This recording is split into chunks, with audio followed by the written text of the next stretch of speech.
इस सरकार का बाजार और महंगाई पर कोई नियंत्रण नहीं रह गया है। खुद को धार्मिक कहने वाली सरकार भगवान श्री कृष्ण के प्रिय खाद्य पदार्थों दही और मक्खन तक पर जीएसटी लगाती है। जिंदा रहते हुए जनता से हर चीज पर टैक्स वसूलने वाली यह सरकार कम से कम मरने पर तो लोगों को बख्श देती, लेकिन नहीं, वहां भी लूटना है। जिस देश में 80 करोड़ लोगों को 5 किलो राशन के लिए कतारों में लगना पड़ता हो, उस देश में यह सरकार 12 लाख तक के टैक्स न लेने के लिए अपनी पीठ थपथपा रही है।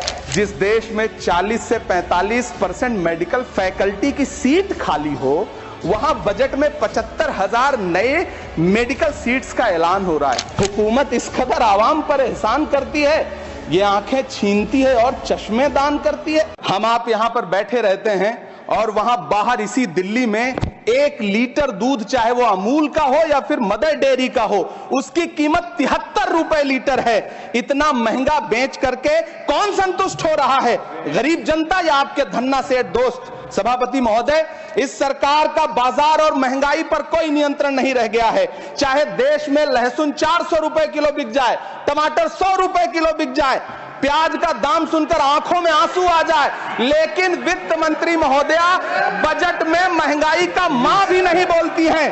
बच्चों की किताब और पेंसिल तक पर टैक्स लगाने वाले सरकार से मैं पूछना चाहता हूं कि आप मध्यम वर्ग का हितैषी बताते हैं खुद को, तो शर्म नहीं आती है? खुद को धार्मिक कहने वाली सरकार भगवान श्री कृष्ण के प्रिय खाद्य पदार्थों दही और मक्खन तक पर जीएसटी लगाती है और बात करती है मध्यम वर्ग की हिमायती होने की।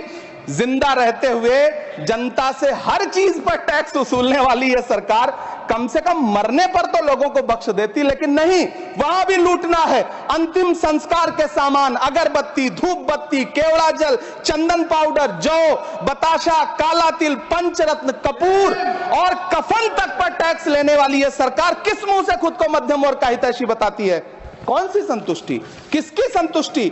कदम कदम पर टैक्स देकर लुटने वाली जनता की, या फिर जनता से टैक्स वसूल करके धन्ना सेठों का खजाना भरने वाली सरकार की? किसकी संतुष्टि? जिस देश में 80 करोड़ लोगों को 5 किलो राशन के लिए कतारों में लगना पड़ता हो, उस देश में यह सरकार 12 लाख तक के टैक्स न लेने के लिए अपनी पीठ थपथपा रही है। हुकूमत इस कदर आवाम पर एहसान करती है, ये आंखें छीनती है और चश्मे दान करती है। सभापति महोदय, महाराष्ट्र का भिवंडी हो, मालेगांव हो, इचलकरंजी हो, यूपी का बनारस हो, मुआयमा हो, मुबारकपुर हो, रांची का छोटा नागपुर हो, बिहार का भागलपुर हो, हर जगह बुनकरों की उम्मीदें तोड़ रही हैं, लेकिन इस सरकार के पास उनके लिए कुछ भी नहीं है। मुरादाबाद का पीतल उद्योग, कानपुर का चमड़ा उद्योग, सहारनपुर का लकड़ी उद्योग, फिरोजाबाद का चूड़ी उद्योग, अलीगढ़ का ताला उद्योग, सब सरकारी प्लानिंग से तबाह हो रहे हैं। इन तमाम के बीच सरकारी सपोर्ट से बस एक उद्योग फल फूल रहा है, नोएडा का नफरत उद्योग। सभापति महोदय, जिस देश में 40 से 45% मेडिकल फैकल्टी की सीट खाली हो, वहां बजट में 75,000 नए मेडिकल सीट्स का ऐलान हो रहा है। सरकार बहादुर, कम से कम इस देश के पढ़े लिखे युवाओं को तो मूर्ख समझना बंद करिए। वो अब तिजारती पहलू निकाल लेता है।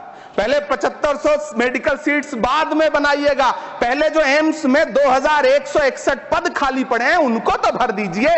वो अब तिजारती पहलू निकाल लेता है। मैं कुछ कहूं तो तराजू निकाल लेता है। मैं इसलिए भी तेरे फन की कद्र करता हूं तो झूठ बोल के आंसू निकाल लेता है। काश ये बजट बीपीएससी के पेपर लीक की शिकायत करने वाले